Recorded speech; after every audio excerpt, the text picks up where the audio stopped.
These three cans of red mahogany stain might all look the same, but aside from their brand names, they are actually completely different. And the manufacturers sure like keeping this a secret from us. But not knowing why each one of these is unique might be the thing that ruins your next project. And I'm about to prove it to you. We're going to break down the different types of stains, test them on two of the most common wood species, talk through all the other secrets and tips for selecting plus applying that most videos seem to miss, and ultimately if one is better than the rest.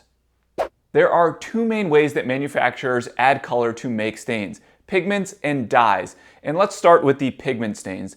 These contain tiny solid color particles suspended in liquid. And back in the day, those particles came naturally from the earth, like dirt and clay. Now they're generally synthetic. Think of it like a really thin paint though. Those pigment particles basically sit on top of and then slightly within the wood grain. And if you've ever forgotten to shake a paint can and then you open the lid, this is looking very similar. Now this can has not been shaken or stirred or anything, and look what happens when I drop it down in there. You can see the color is very light on top and then darker on the bottom. Those are the pigments. I'm gonna go pigment fishing right now and see what I catch. There you go. Now notice how much darker the bottom is getting. The top is still very light. Again, those are just pigments sitting on there. So it is very important when you have a pigment-based stain to give it a very, very good stir. And that stir typically has to be for about 30 seconds to a minute, depending on the can and how settled the pigments are. It's also very important to continue to stir while you're working with them because those pigments like to settle to the bottom. Now notice how much more uniform the color is after giving this a decent stir compared to when we started. Now one of the other things that you're going to notice when we apply the stains that are pigment based, those products are much more forgiving on blotch prone woods like pine. However, they will obscure the wood grain more than the dye stains, especially if you apply them too heavily. And again, that's because the pigments are sitting on the wood surface instead of penetrating deeply. Meaning, if you want a nice rich color, it will likely require multiple coats. But even then, those tend to be much lighter than the dyes. And just remember, the more stain you apply that's pigment based, the less you are going to see the wood grain. Dye stains are completely different because unlike pigments, dyes actually dissolve in their liquid base, like sugar dissolving in water, which means the color molecules are much smaller and can penetrate much deeper. Now you can buy standalone aniline dyes like this one and then mix it with water or denatured alcohol. You could even mix it with shellac if you want, but who's got time for that? Let's focus on the readily available premixed cans like this one. Now I want you to notice how different this looks when I drop a stir stick in. And as a reminder, I haven't stirred or shaken these at all. Notice how uniformly dark this is. Again, it's the same red mahogany color. And that's because the dye is actually dissolved in the liquid. So dyes create a rich, vibrant color that really makes the grain pop. And because they penetrate so deeply, they're less likely to wear away. But they're unforgiving on blotch-prone woods and can fade with UV exposure. And UV doesn't just mean outside, it could be indoors by a window. Now it should be noted that it's very likely neither one of these are 100% dye or pigment, as most manufacturers use a special secret sauce and then don't tell us, like I said earlier. However, you can easily tell based on your stir stick test, but just don't shake them before. The $1 million question you might be asking, well, maybe not $1 million, more like $14.99, is how do I know if a can is dye or pigment before buying? And I'm about to rain on your HGTV parade and tell you, you won't, because even within brands, there's variation from color to color until you plop a stir stick in. Who knows? And good luck Googling the answer because most people don't even know the difference between the two. Over to our third stain type, gel stains. And these are basically pigment stains that have been thickened to a Swiss Miss pudding consistency. If you grew up in the 90s, you know what I'm talking about. Just none of that tapioca nonsense. Now look what happens when I dig this in. It's thick, it's chunky, which means it doesn't drip. However, that completely changes how they behave. Gel stains are the best of the bunch with blotchy woods. There's no questions about that. And they will give the deepest, richest looking color, which you will see shortly. But here's the thing that nobody tells you. They are actually the most difficult to apply correctly. And when you're trying to get the excess out of those tight little corners, it is quite a chore. And furthermore, because they don't penetrate as deeply, gel stains can look more like a colored film than a true stain, or maybe paint is a better way to describe it, if you're not careful applying them. I've watched plenty of other videos where people apply stain to sample boards that aren't sanded to show what that looks like. I'm going to assume you're not a Neanderthal and have a certain level of decorum, so you understand it's important to sand your project beforehand. I did my homework yesterday. Just be sure to use pencil marks so you know you've sanded that area enough, and once they disappear, move on and don't come back. Also, don't jump more than 50% between grits. For instance, if you start with 80, half of 80 is 40, 80 plus 40 is 120. That's your next grit. Speaking of jumping between grits, in between each one, you're going to want to clean your workpiece off. You can vacuum it, you can use an air compressor, you can wipe it down with a towel, blow it off like the big bad wolf. It doesn't matter, it just needs to be clean. Now, I like to stop at 180 if I'm staining, and any higher than that, the stain might not penetrate properly. Finally, be sure to clean your workpiece one last time when you're done with mineral spirits, and that will remove any remaining dust. All of these stains can be applied with a brush. Since they are oil-based, it would need to be natural, not synthetic, but I prefer to wipe everything on with a lint-free rag. And don't let Home Depot lie to you. Their wiping cloths are not lint-free, even though they say they are. Old 100% cotton t-shirts work, or you can buy these online that I'm using. I'll leave a link below. But quit trying to fool us, Big Orange. I find my best results are wiping with the direction of the grain, and please lay your oil-soaked rags flat out to dry on the floor so they don't spontaneously combust and burn your house down when you're done. It's a real thing. However, for the gel stains, I prefer a foam brush because they're so thick and the rags turn into an absolute mess.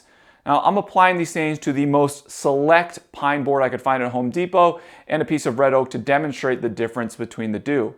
Additionally, because I'm a nice guy, the red mahogany wasn't Joanna Gaines enough, so I'm applying a gray stain as well, and you can really see that farmhouse chic come to life.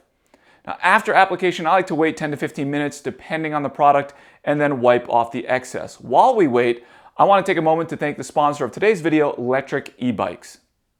This is the brand new XB4 and it's exceptionally fun to ride. It's actually my second electric e-bike. And through some sort of voodoo engineering, they were able to design these bikes so they fold, which is awesome for storing or putting them in the back of your car.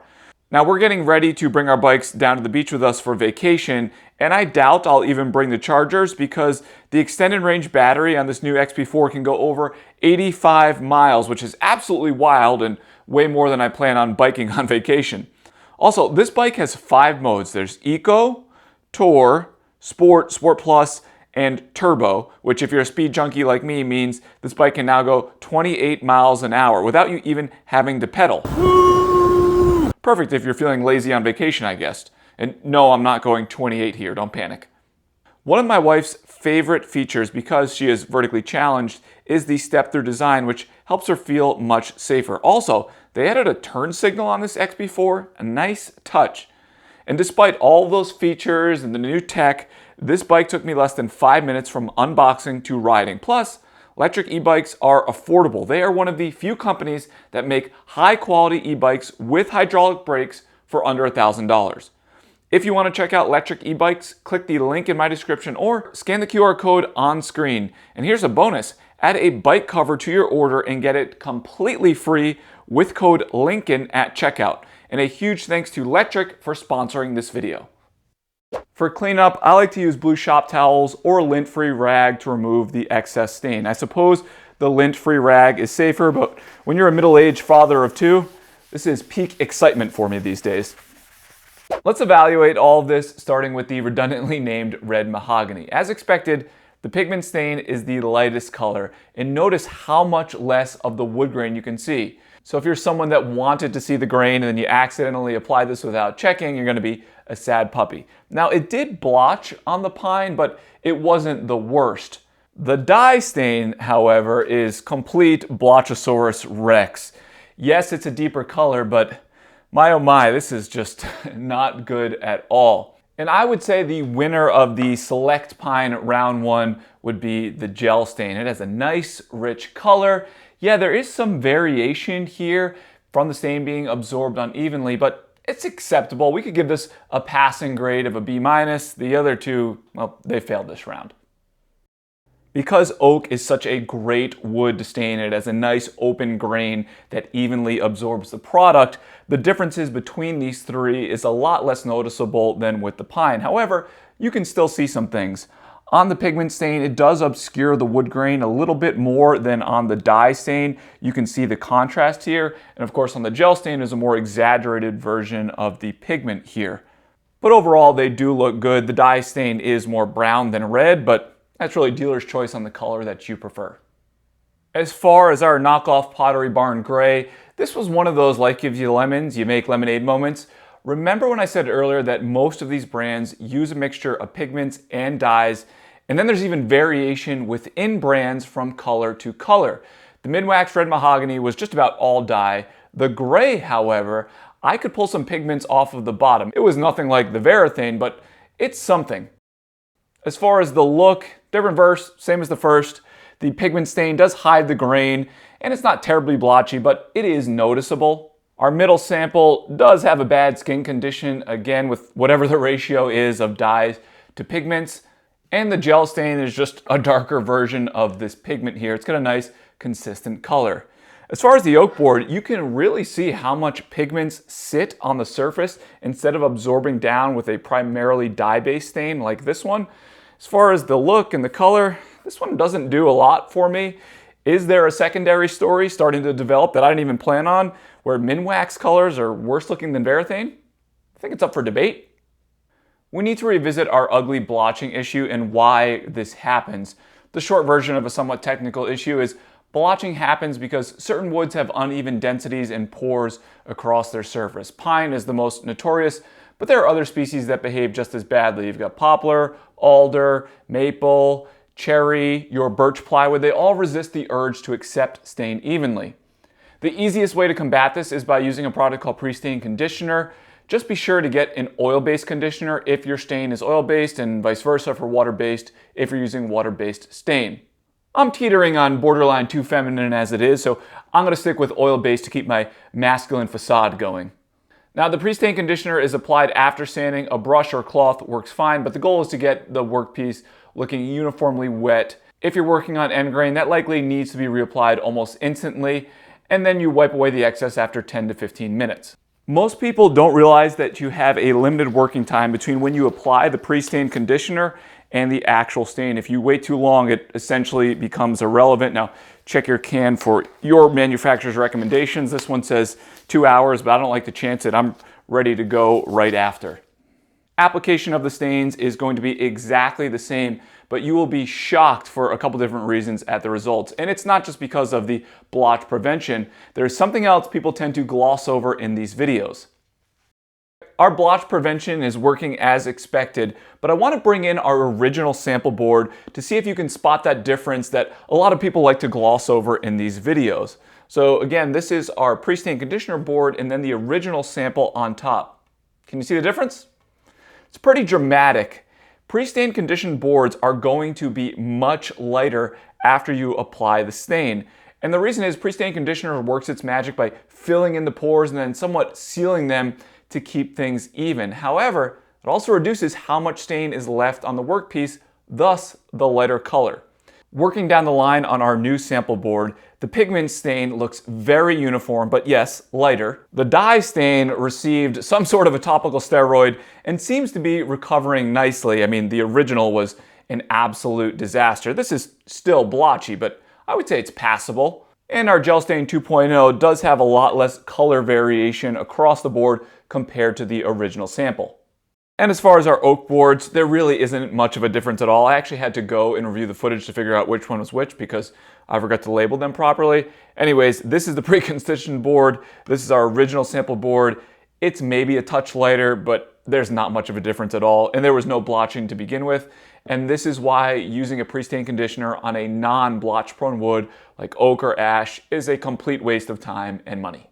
On our wannabe Pottery Barn gray boards, there really isn't much of a difference between the original and the pre-stain conditioner board, and that's because when you're changing a light wood to light or a dark wood to dark, the effects just aren't going to be as dramatic. The biggest change was the Minwax sample, but overall, these are not lighter than the original ones. If anything, they might be a touch darker.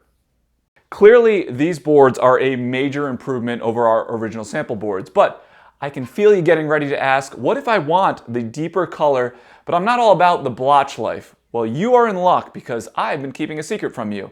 I applied the same stains to another batch of sample boards with pre-stain conditioner, and now we can apply the second coat and then compare the results.